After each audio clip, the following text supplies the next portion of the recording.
My beloved child, don't scroll. Heaven says this message is for you. The prayers you've been whispering, those late-night ones when the rest of the house slept and your breath trembled, were not lost in air. They were received, recorded, and answered. But what no one told you is that every prayer is also a key, and when a key fits perfectly, it turns a door you didn't know existed. Tonight, that door stands open. You can feel it already, the chill across your shoulders, the electric hum behind your ribs, the sudden sense that someone is standing just outside the edge of light.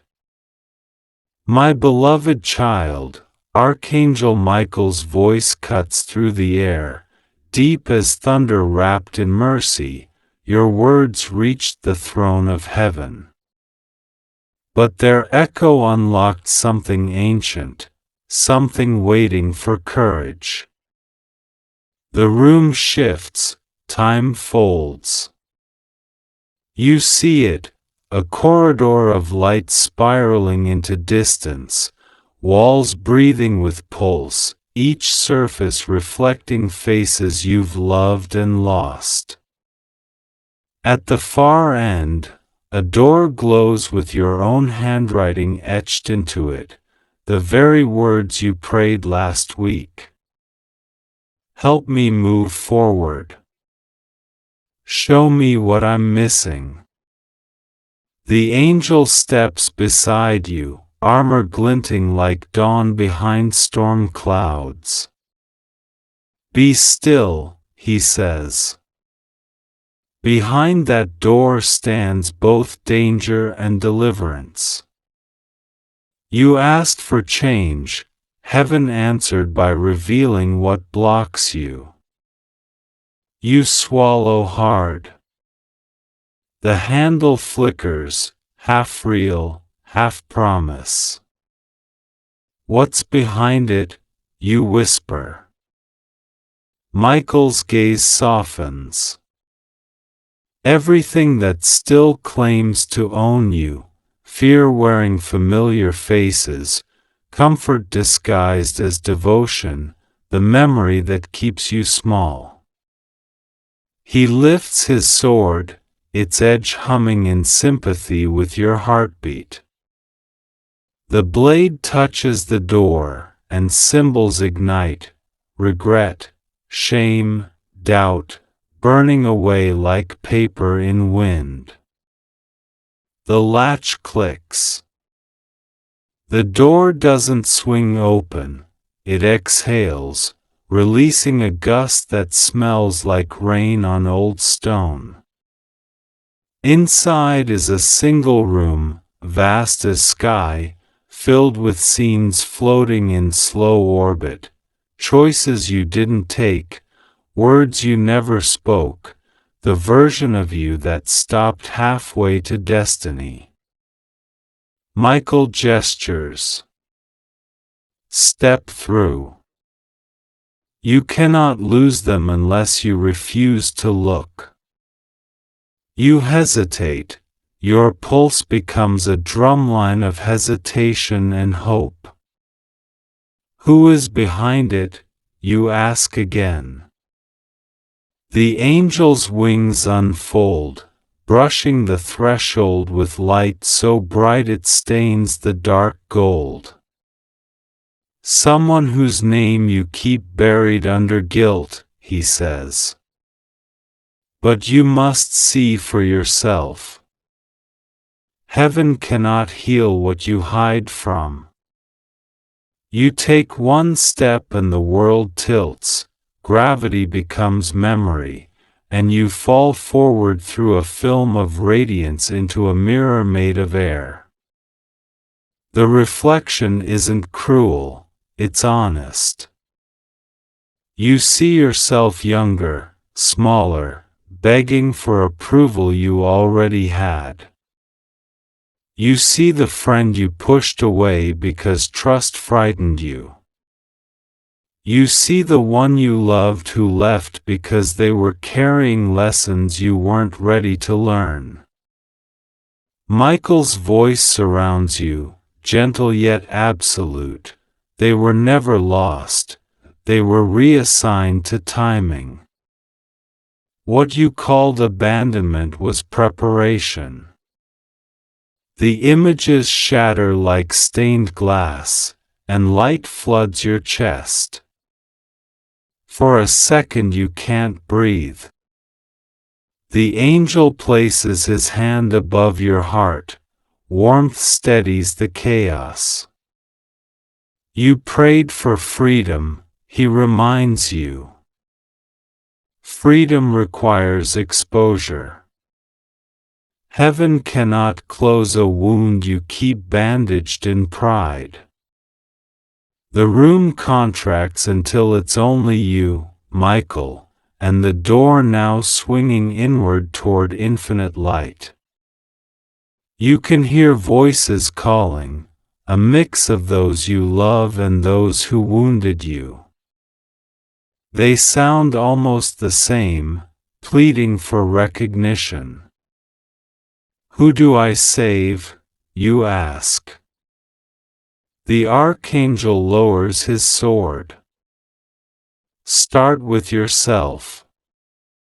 The rest will follow truth's gravity. The light brightens, not blinding but clarifying, peeling away every excuse you've ever used to stay small. You realize the door was never outside you, it was your own threshold of courage. When you cross it, Michael warns, some will leave because your peace makes them restless.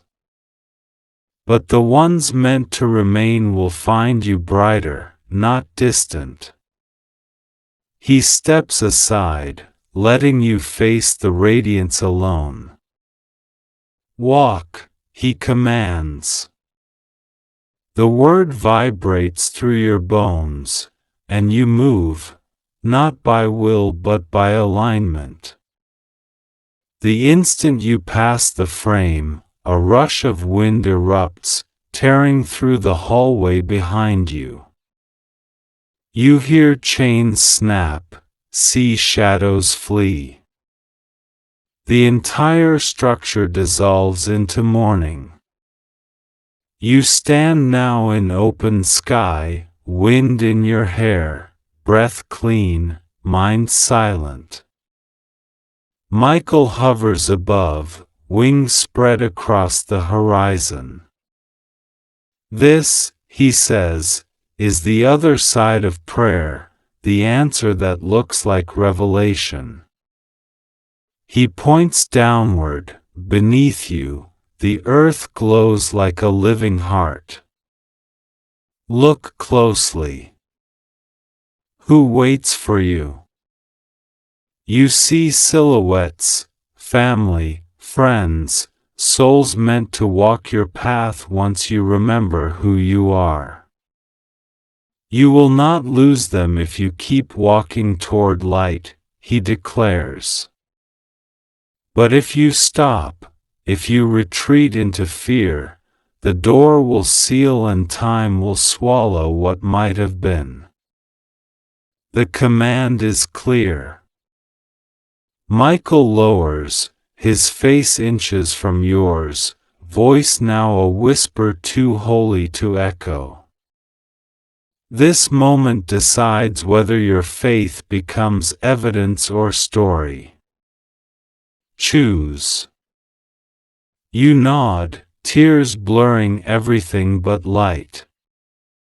Then go, he says, and taps your forehead with the hilt of his sword.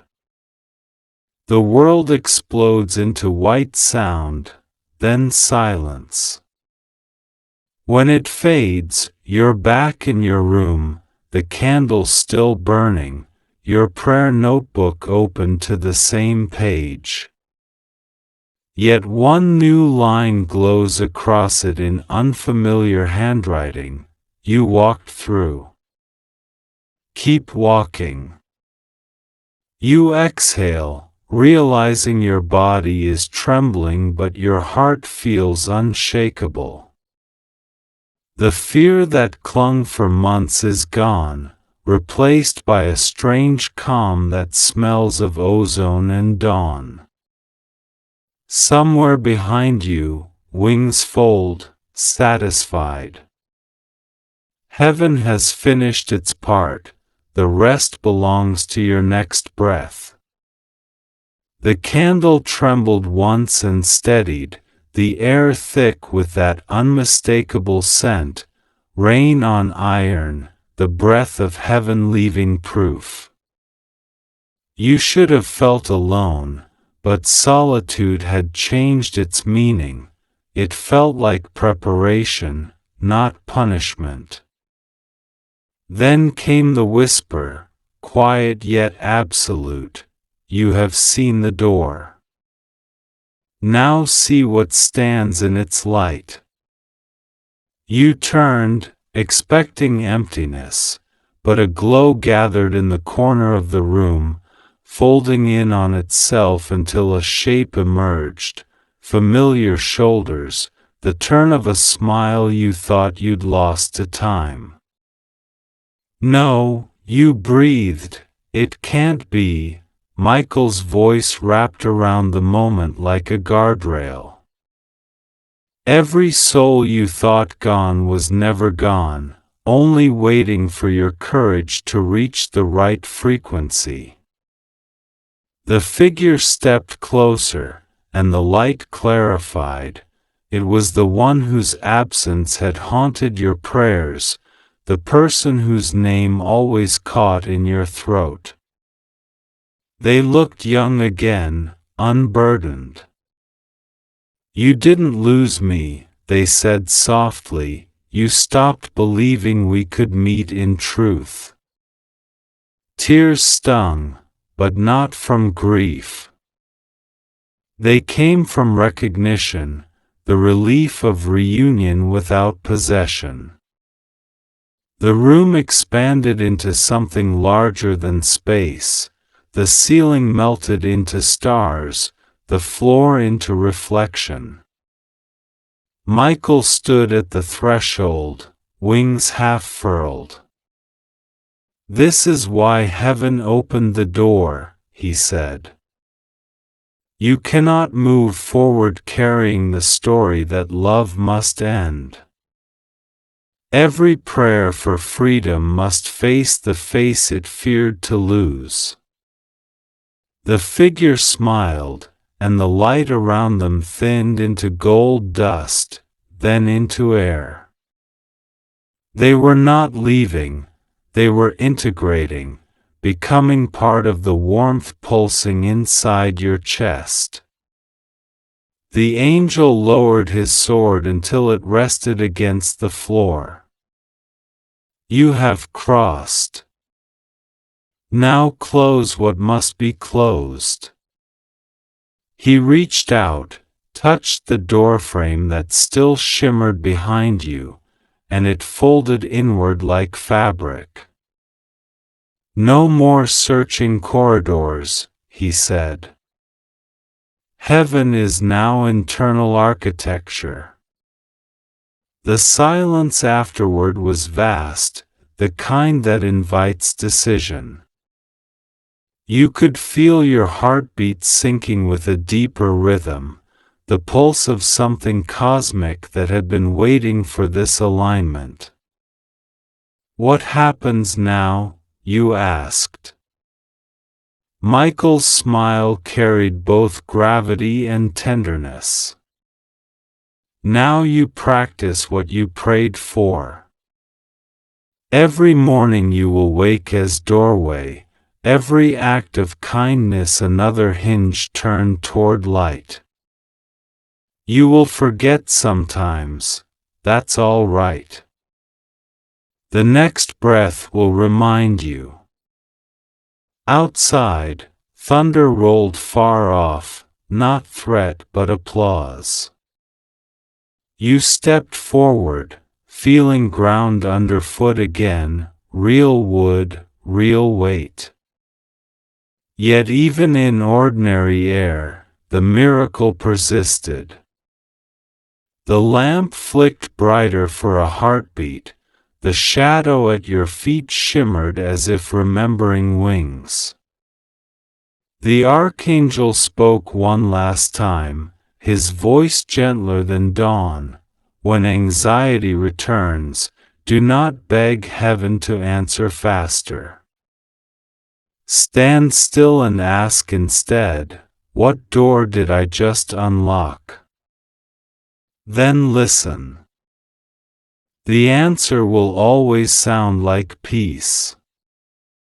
He lifted one hand in benediction, blue light arced outward, sealing the room, your heart, the entire unfolding chapter. You have become the prayer, he said, and the glow dissolved into quiet daylight.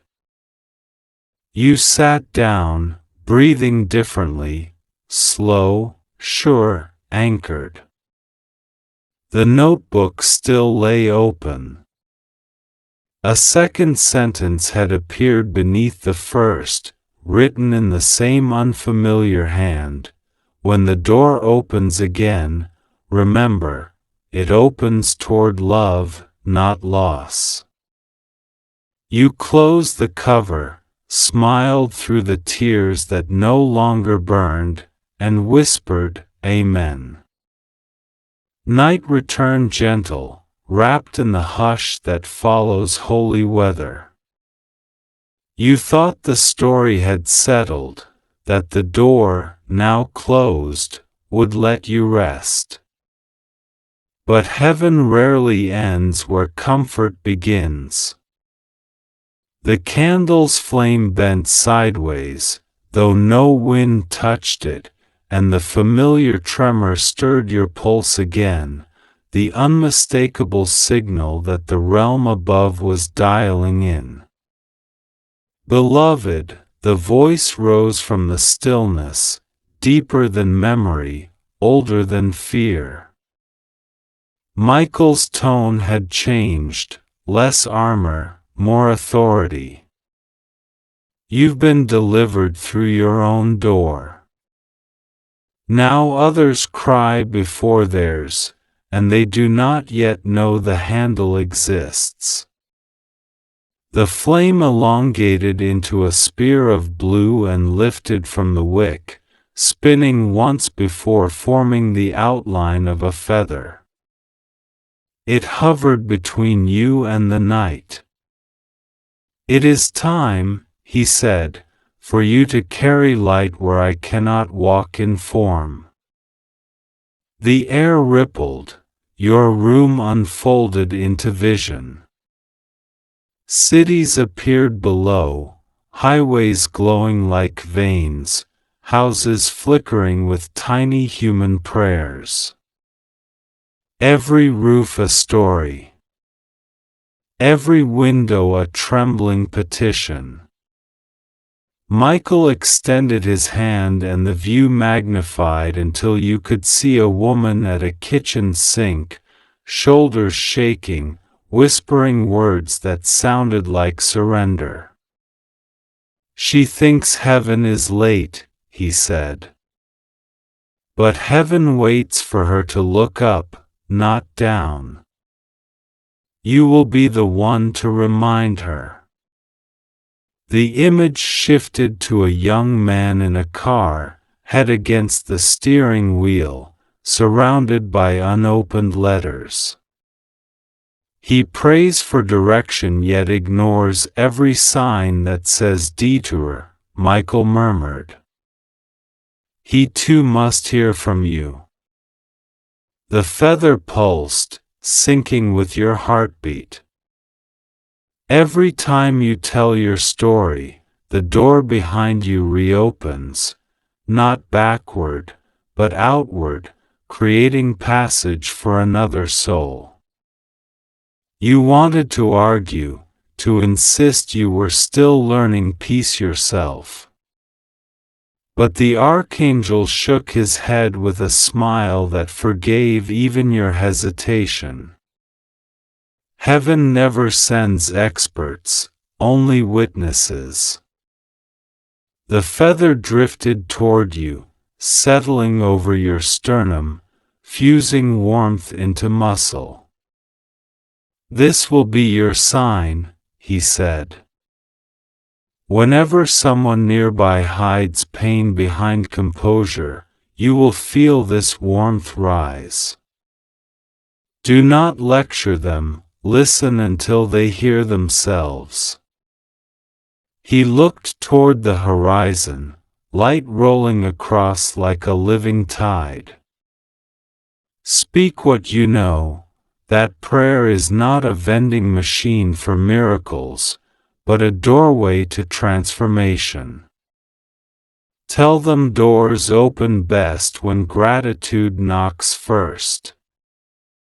You found yourself nodding, though the magnitude of the call made your hands tremble. But what if they don't believe? You asked. Michael's wings rustled with a sound like galaxies adjusting course. Belief is not your assignment, he replied. Delivery is. His sword reappeared, point down in midair, its hilt blazing with runes that spelled your name not as identification, but as calling. Every generation receives one command that renews the covenant, he said. Yours is simple. Remind them they are not crazy for hoping. Lightning flashed without thunder, illuminating faces, hundreds, thousands, some you knew, most you didn't, all waiting at different doors of circumstance. Grief, illness, stagnation, shame. Michael's gaze swept them tenderly. They are one prayer away from the sound you heard tonight, he said. But fear has become their locksmith. He turned back to you. You will speak the counterspell, truth spoken kindly. The sword tilted toward you, light from it slid into your eyes, not blinding but expanding, until you could see threads of light connecting hearts to heaven. Follow the threads, he whispered. Where they dim, bring flame.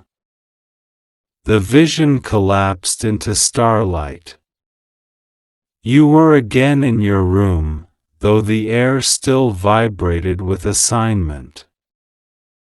The feather's warmth had settled into a steady pulse under your ribs.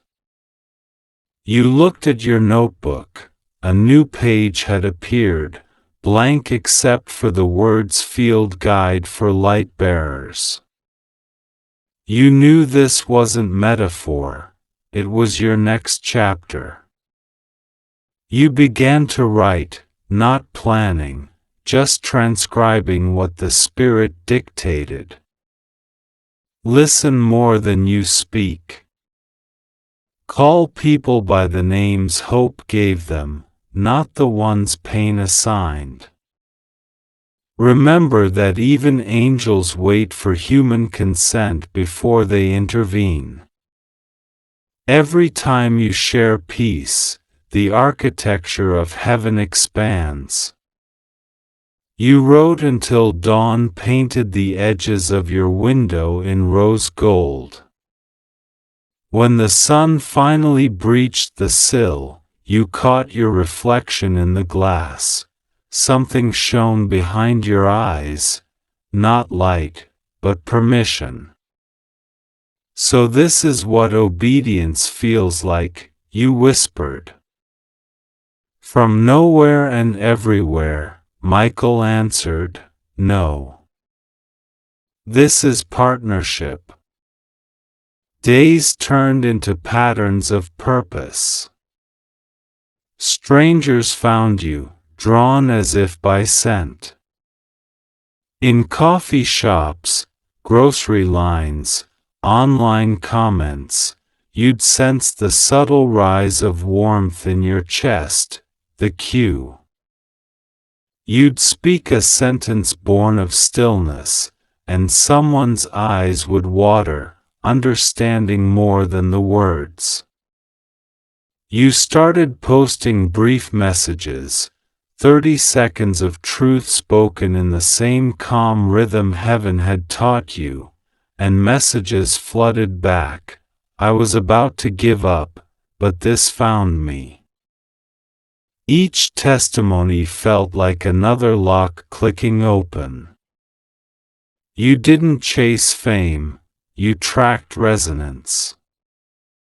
And late each night, when quiet returned, you'd feel that gentle brush of unseen wings approving the harvest. Months later, the pattern completed itself. You stood again on the hill behind your house, the same place where peace first crowned you. The horizon breathed light, and Michael appeared one more time, this time unarmed, radiant with ease. "You have done well," he said, "but understand, mission is not moment, it is motion. Keep walking until walking itself becomes prayer." He extended his hand, and for the first time, you took it. The contact wasn't fire this time, it was homecoming. "Tell them," he said, "that every time they pray, heaven drafts another miracle, but it needs hands to deliver. Be those hands." He began to fade, wings dissolving into daylight. And if ever fear returns, his final words lingered, "Remember, the door still answers your knock." The wind settled. The world resumed its ordinary heartbeat. Yet something irreversible had shifted. You were no longer the seeker at the threshold, you were the threshold itself. The mission had begun. Morning unfolded like mercy, sunlight spilling over the coffee steam, the world pretending to be ordinary. You'd almost convinced yourself that the mission might wait another day, until the feather warmth under your ribs began to hum again. The signal. Heaven was calling attendance. You whispered, "I'm listening," and the air replied by guiding your eyes toward the window. Across the street, on the bus bench, sat a woman in gray, her shoulders caved inward as if apology were a posture. One hand clutched a paper bag, the other a phone she couldn't bring herself to unlock. The hum intensified. Michael's voice slid through the sunlight, "There she is. The one who prayed last night, asking if God still keeps track of birthdays." You slipped on your jacket, no grand plan, only obedience, and crossed the street. Each step felt scripted in invisible ink. When you reached the bench, you smiled the kind of smile that doesn't demand one back. "Beautiful day," you said, harmless words carrying freight they didn't know. She nodded without looking up. Up close you could see the quiet disaster in her eyes, sleeplessness, heartbreak, the residue of someone leaving without explanation. "Are you okay?" you asked softly. She hesitated, then laughed the brittle laugh of someone trying not to cry. "Just waiting for a call that won't come." The feather warmth pulsed once more. Michael whispered, "Remind her that waiting is faith in disguise." You sat beside her. "Maybe the silence is proof the next chapter's being written," you said. She blinked, startled, then tears found their permission. "I used to believe that," she whispered. "Before he died." The sentence landed like a dropped key. Everything around you paused to listen. You didn't reach for quick comfort. You let the moment breathe. Then the wind changed direction, carrying the scent of rain that wasn't there. Michael's signal again. "Tell her the door still opens." So you did. You told her, without naming angels or visions, that sometimes our prayers echo until they find the right frequency, and that love doesn't vanish, it graduates. Her shoulders relaxed a little. The air between you shifted from grief to possibility. A city bus groaned to a stop, and as she stood, she looked lighter. "Thank you," she said. "I don't know why, but I feel like I just remembered something." You smiled. "Maybe you did." She boarded, and the door hissed shut. Through the glass she mouthed 2 words, "I'm okay." The bus pulled away, leaving a faint shimmer on the pavement, as if light itself had signed the moment. That evening, Michael's presence filled your living room, not dramatic this time, just a quiet expansion of space. "Good," he said. You delivered peace without preaching. That is how heaven prefers its messages, wrapped in conversation, not conquest. He moved closer, the air tightening with purpose. "Understand, beloved, this was only the first seed. Every act of calm you plant today becomes shelter for someone tomorrow." You nodded, heart steady. "Will there be more?" The angel smiled, wings folding like dusk around a promise. "As long as fear exists, there will be fields.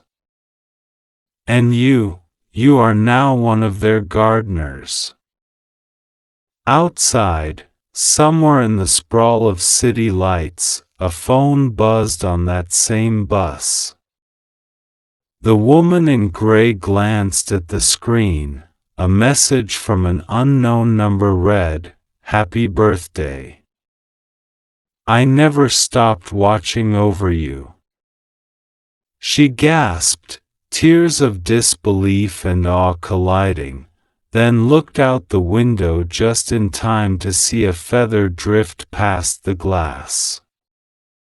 She didn't know it had traveled from your side of the street, but she felt what it carried, proof that heaven's network never disconnects. The night was still, calm as breath held between heartbeats. You felt it before you heard it, the faint shimmer of air that always meant Michael was near. "You've done well," he said, voice softer now, stripped of thunder. The mission continues, but rest is part of service too. You smiled, exhaling the weight you didn't realize you'd been carrying. Is it over? You asked. No, he said gently, it's begun correctly. The candle flickered once, its flame leaned toward you, bowing like gratitude. Remember, Michael added, miracles don't need stages, only witnesses. Keep your heart quiet and your eyes open. That's where heaven writes its next chapter. You nodded. The feather warmth under your ribs pulsed one last time, not as command but as comfort. Thank you, you whispered, for trusting me. The angel smiled, fading into light that folded itself neatly back into silence.